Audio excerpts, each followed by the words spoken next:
Donald Trump America को great बनाने के चक्कर में खलबली मचाए हुए हैं। वहीं अन्य देशों पर टैरिफ बम फोड़ते हैं तो कभी वो अपने ही घर में नया नियम बनाकर हलचल बढ़ा देते हैं और अब उन्होंने गाड़ियों पर टैरिफ बम फोड़ दिया है। अमेरिका में अब विदेशी कारों पर 25% टैरिफ लगेगा। खुद इसकी घोषणा डोनाल्ड ट्रंप ने की है और माना जा रहा है कि इससे अमेरिका को करीब $100 बिलियन टैक्स कलेक्शन होगा। अमेरिकी राष्ट्रपति डोनाल्ड ट्रंप ने बीते दिनों कहा कि वो इंपोर्टेड गाड़ियों पर 25% टैरिफ लगा रहे हैं, यानी कि अमेरिका में जो भी विदेशी गाड़ियां होंगी उस पर 25% टैरिफ लगेगा। व्हाइट हाउस का दावा है कि इससे घरेलू मैन्युफैक्चरिंग को बढ़ावा मिलेगा। हालांकि ये उन ऑटोमोबाइल कंपनियों पर भी आर्थिक दबाव डाल सकता है जो ग्लोबल सप्लाई चेन पर निर्भर है। रिपोर्ट में बात करते हुए डोनाल्ड ट्रंप ने कहा है कि इससे ग्रोथ को बढ़ावा मिलेगा और हम प्रभावित रूप से 25% टैरिफ वसूलेंगे। व्हाइट हाउस को उम्मीद है कि इस टैरिफ से हर साल $100 बिलियन का रेवेन्यू आएगा। अप्रैल से शुरू हो रही इस टैक्स वृद्धि का मतलब है कि ऑटोमोबाइल कंपनियों को ज्यादा कीमत चुकानी पड़ सकती है और उनकी बिक्री घट सकती है।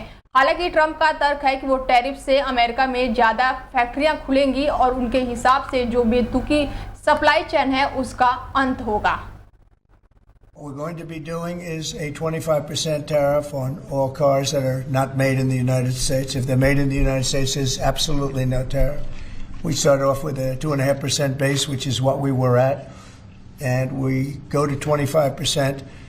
Go ahead. Reciprocal tariffs next week. Will those be immediately effective April 2nd on all countries, or will you focus on the worst offenders? No, we're going to make it all countries, and we're going to make it very lenient. I think people are going to be very surprised. It'll be, in many cases, less than the tariff that they've been charging us for decades.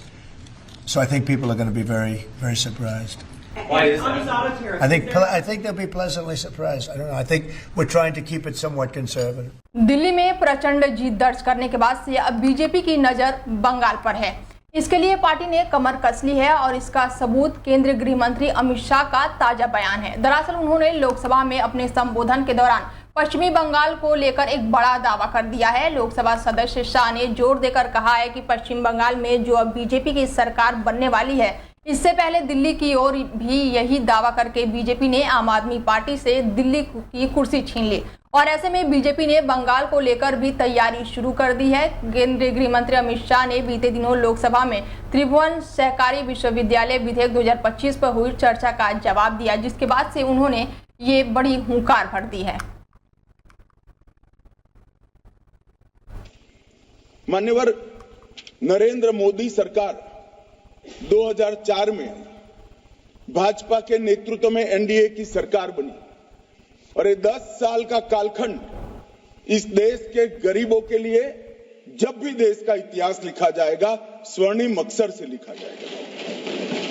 एक 10 साल के समय के अंदर ही इस देश के गरीब को घर देने का काम हुआ,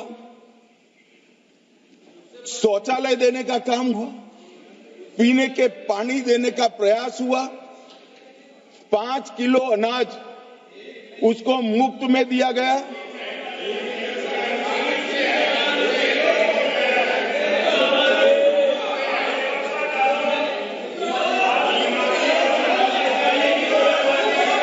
मान्यवर, इनको सुनना है तो मैं जवाब देने के लिए तैयार, तो दीजिए। मान्यवर, इनको घर में गैस देने का काम हुआ, 5 लाख तक का आयु दवाइयों का पूरा खर्च माफ कर दिया गया और मान्यवर उनके घर में बिजली भी पहुंचाई। अब आप लोग कह रहे 10 ही साल में हुआ। शौचालय की संख्या भी आपके 75 साल से कई गुना ज्यादा है। घर बनाने की संख्या भी आपके 75 साल से कई गुना ज्यादा है और मान्यवर उसकी दवाई का कोई व्यवस्था नहीं था। आज देश के हर गरीब को, दिल्ली में भी कमल खिल गया, दिल्ली बाकी था वहां पर भी आयुष्मान भारत आ गया। मान्यवर, आज देश के हर गरीब को 5 लाख तक का खर्चे का चिंता नहीं करना। सिर्फ बंगाल बचा है दादा, ये चुनाव के बाद वहां पर भी कमल खिलेगा और वहां पर भी आयुष्मान भारत आ जाएगा। दिल्ली एनसीआर में पिछले 2 दिनों से गर्मी का सितम बढ़ता ही जा रहा है। पसीने के साथ ही लोग चिलचिलाती धूप से काफी परेशान नजर आने लगे हैं। दिन और रात दोनों वक्त लोगों को गर्मियों का काफी सामना करना पड़ रहा है। गर्मी ने अपना कहर बरपाना अब शुरू कर दिया है। दिल्ली में बुधवार इस मौसम का अब तक का सबसे गर्म दिन रहा। दिल्ली में कल अधिकतम तापमान 40.1 डिग्री सेल्सियस दर्ज किया गया।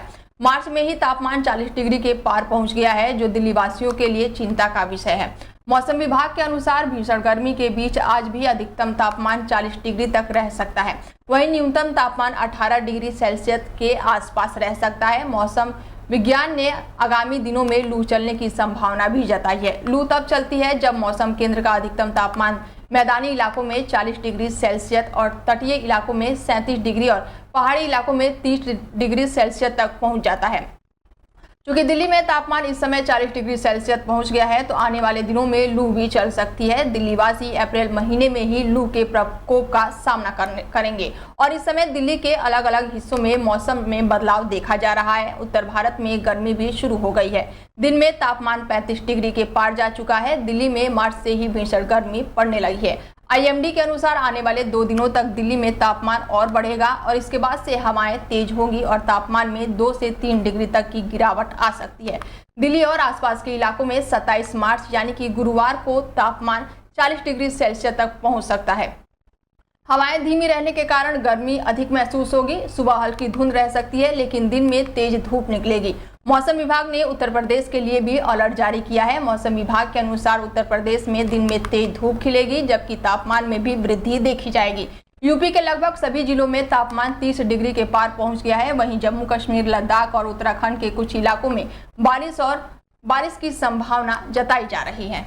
देश भर में हिंदुओं अभियान के आगे बढ़ाने के लिए विश्व हिंदू परिषद ने रामनवमी और हनुमान जयंती सहित अपने राष्ट्रव्यापी समारोह यानी कि श्री राम महोत्सव मनाने का ऐलान कर दिया है, जो 15 दिनों तक चलेगा। हिंदू समूह के स्थानीय कार्यकर्ता यानी कि 30 मार्च 2025 से शुरू होने वाले पूरे 15 दिनों के दौरान देश भर में सैकड़ों स्थानों पर श्री राम महोत्सव के दौरान जुलूस और धार्मिक, सामाजिक और सांस्कृतिक कार्यक्रम आयोजित करेगा। और इसी बीच रामनवमी एक बार फिर से पश्चिम बंगाल में भारतीय जनता पार्टी और अखिल भारतीय तृणमूल कांग्रेस के लिए राजनीतिक युद्ध का मैदान बन गया है, क्योंकि दोनों पार्टियां राज्य में 2026 के चुनाव से पहले बड़े तनाव के बीच जश्न मनाने की तैयारी कर रही है। विश्व हिंदू परिषद के राष्ट्रीय प्रवक्ता विनोद बंसल ने सोशल मीडिया पोस्ट में कहा है कि संगठन ने श्री राम महोत्सव की देशव्यापी तैयारियां की है।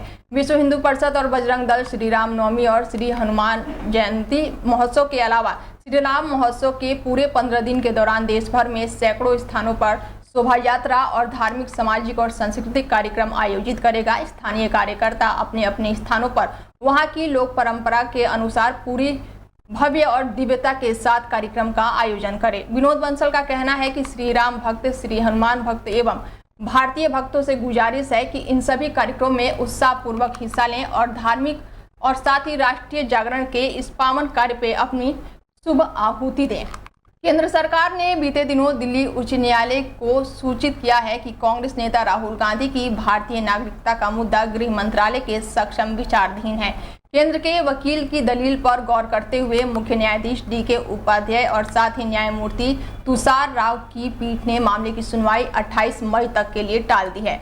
बीजेपी के नेता सुब्रमण्यम स्वामी ने उच्च न्यायालय से गृह मंत्रालय को राहुल की नागरिकता पर फैसला लेने का निर्देश देने का अनुरोध किया है।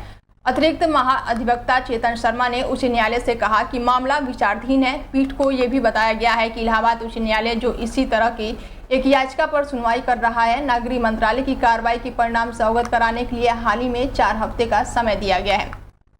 जब स्वामी ने अदालत में अनुरोध किया है कि वो राहुल के गृह मंत्रालय की ओर से उन्हें जारी पत्र पर जवाब दाखिल करने का निर्देश दिए, तो पीठ ने कहा है कि मंत्रालय की कार्रवाई में हस्तक्षेप नहीं कर सकते हैं। दिल्ली हाईकोर्ट की पीठ ने कहा है कि हम बाध्य नहीं कर सकते हैं। कार्यवाही मंत्रालय के समक्ष विचाराधीन है। फैसला लेना मंत्रालय का काम है। हम मंत्रालय की कार्रवाई में दखल नहीं दे सकते हैं और मंत्रालय के समक्ष कार्रवाई में शामिल किसी भी व्यक्ति को कोई निर्देश नहीं दिया जा सकता है। दिल्ली उच्च न्यायालय ने 19 फरवरी को केंद्र सरकार से कहा था कि वो उसे राहुल की भारतीय नागरिकता से जुड़े मुद्दे पर फैसला लेने के लिए गृह मंत्रालय को दिए गए स्वामी के अभ्यवेत की स्थिति को अवगत कराएं।